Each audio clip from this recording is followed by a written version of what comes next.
I won't let my moderate to severe plaque psoriasis symptoms define me. Emerge as you. In 2 clinical studies, Tremfya guselkumab, taken by injection, provided 90% clearer skin at 16 weeks in 7 out of 10 adults with moderate to severe plaque psoriasis. In a study, nearly 7 out of 10 patients with 90% clearer skin at 16 weeks were still clearer at 5 years. At 1 year and thereafter, patients and healthcare providers knew that Tremfya was being used. This may have increased results. Results may vary. Serious allergic reactions may occur. Tremfya may increase your risk of infections and lower your ability to fight them. Before treatment, your doctor should check you for infections and tuberculosis. Tell your doctor if you have an infection or symptoms of infection, including fever, sweats, chills, muscle aches, or cough. Tell your doctor if you had a vaccine or plan to. Emerge as you. Learn more about Tremfya, including important safety information at tremfya.com or call 1-877-578-3527. See our ad in Food and Wine magazine. For patients prescribed Tremfya, cost support may be available. Welcome to Everyday Economics, the podcast that helps you learn about the economic world happening around you every day. I'm your host, Chris Krug, CEO of the 501c3 nonprofit Franklin News Foundation. Everyday Economics, a production of America's Talking Network. You can listen to all of our podcasts at americastalking.com. To support podcasts such as this one, please make a tax-deductible charitable contribution by clicking the link in the show description. We're recording this episode on Friday, June 14th. And join me as always, Dr. Orphe Divounguy, PhD economist. Dr. O, inventories are rising fast. The sales are starting to fall. Home builders are pulling back. You know, you have been a pretty steady hand with regard to the state of the housing industry, but I have to ask you, is the housing market moving toward a crash? Oh my. I think that's a fair question, right? So, you know, in the last couple of years, I've been saying, look, we're not in the same situation that we were in 07. But now all of a sudden we see inventories up 22% compared to last year. That's according to Zillow data. Sellers are coming back, but buyers are just not there. And the reason, let's be honest, the reason buyers weren't there in April and May is because mortgage rates in April and May were hovering well above the 7% mark. They were just too high. They had risen really fast. And they were just swinging higher, and that kept a lot of buyers on the sidelines.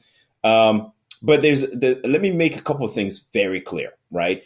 The first thing is the increase in new listings is actually slowing down. The pace of housing supply is slowing down. New listings were up 13% from a year ago in May, down from 16% year over year in April. So you could see there's already a slowdown in the pace of homes coming on the for sale market. Same thing for and when we see and what does that matter? It matters because, you know, traditionally the housing market, you see an increase in housing supply, people coming on the market to sell their homes in the spring, and that usually peaks right in the middle of the summer. So like June, July, you're going to get a peak in the number of people coming on the market listing their homes for sale. And then inventory accumulates at that point, and then it starts to decline. It declines well into the summer, right? And so I think right now what we're seeing is kind of normal on the supply side, right? Housing supply coming into the market, people who maybe had delayed moving decisions last year or the year before because they had the interest rate shock, because they didn't know where the economy was headed. Those people are saying, well, maybe I just finally need to move. You know, I need that extra room. I had a baby or something in the last couple of years. I got married. I need to move. And so they're finally coming back into the market. So sellers have returned. The reason sales have declined in the last couple of months is the interest rate, the higher mortgage rates.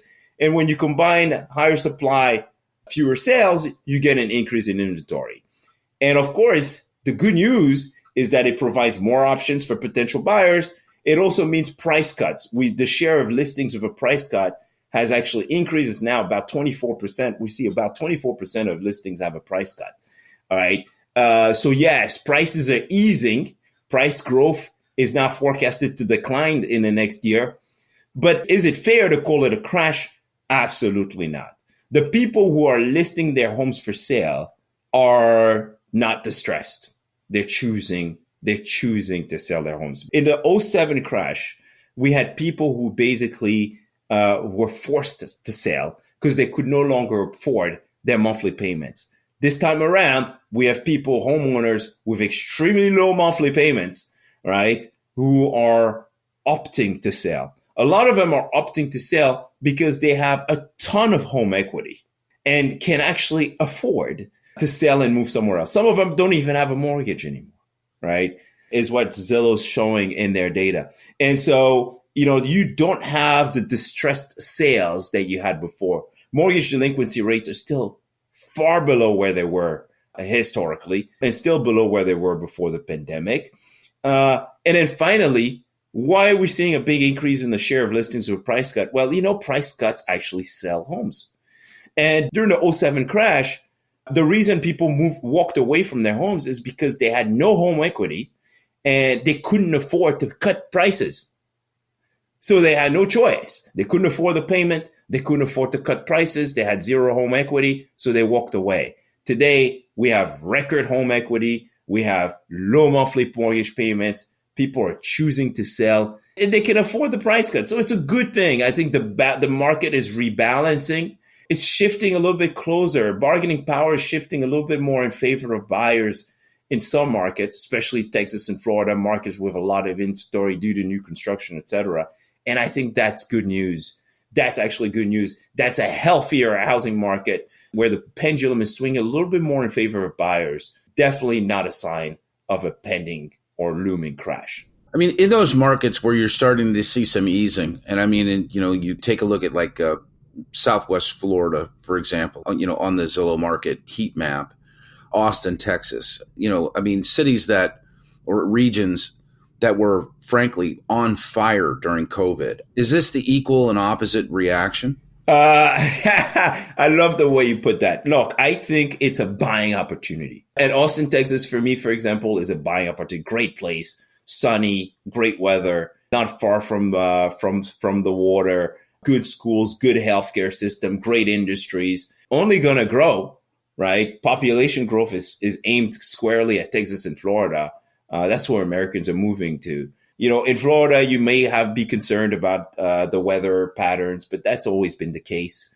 You may be concerned about climate. That's kind of always been the case in Florida. You get your hurricanes, you get your flooding in some areas. You may be concerned about insurance prices. That's a valid concern. But ultimately, I think those are buying opportunities. Those are healthy. Those are what I call healthier markets where there's more balance between buyers and sellers. And I would love to see the rest of the country go the direction of Texas and Florida, right? Which is basically, fewer land use regulations, more building activity, providing more affordable housing for everyone. That, in my opinion, that's kind of the way we should be going as a country. So I call those healthy markets where some doom and gloom people might say, oh my gosh, this is, no, it's not. We got strong population growth in those places. And that's why builders build there, because there's going to be people coming in. And yes, inventory sitting a little bit longer, but that's a function of mortgage rates. As soon as mortgage rates ease a little bit, and they are, by the way, easing slightly, right? Mortgage rates are not going to fall back to where they were during the pandemic, but they're easing. And that's a good thing. They're easing. You still have a strong labor market. All of those are positive for housing demand going forward. Hopefully, nationwide will have the inventory to satisfy that demand is what I'm hoping for. Because ultimately, inventory nationwide is still 33% below where it was before the pandemic. Well, I appreciate your thoughts as always, Dr. O. For Orphe Divounguy, this has been Chris Krug. Subscribe to Everyday Economics and other terrific podcasts at americastalking.com. I won't let my moderate to severe plaque psoriasis symptoms define me. Emerge as you. In 2 clinical studies, Tremfya guselkumab, taken by injection, provided 90% clearer skin at 16 weeks in 7 out of 10 adults with moderate to severe plaque psoriasis. In a study, nearly 7 out of 10 patients with 90% clearer skin at 16 weeks were still clearer at 5 years. At 1 year and thereafter, patients and healthcare providers knew that Tremfya was being used. This may have increased results. Results may vary. Serious allergic reactions may occur. Tremfya may increase your risk of infections and lower your ability to fight them. Before treatment, your doctor should check you for infections and tuberculosis. Tell your doctor if you have an infection or symptoms of infection, including fever, sweats, chills, muscle aches, or cough. Tell your doctor if you had a vaccine or plan to. Emerge as you. Learn more about Tremfya, including important safety information at tremfya.com or call 1-877-578-3527. See our ad in Food and Wine magazine. For patients prescribed Tremfya, cost support may be available.